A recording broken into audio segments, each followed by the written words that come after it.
STOP doing this every morning. You're literally draining your energy.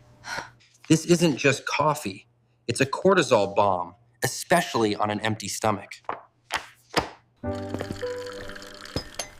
Running low on brain battery?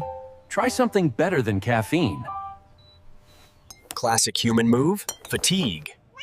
Add caffeine again. So skipping breakfast is bad now. Last week you said it's trendy. Trendy doesn't mean healthy, Lisa. So is eating glitter on TikTok. You're still judging me, aren't you? I'm just observing, silently, with great concern. Let me guess. 5 hours of sleep, 0 hydration, and caffeine for breakfast? One good habit can fix all the damage.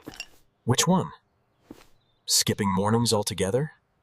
If you learned something today, hit that like. And if you're tired of tired mornings, subscribe. And maybe stop the energy drinks?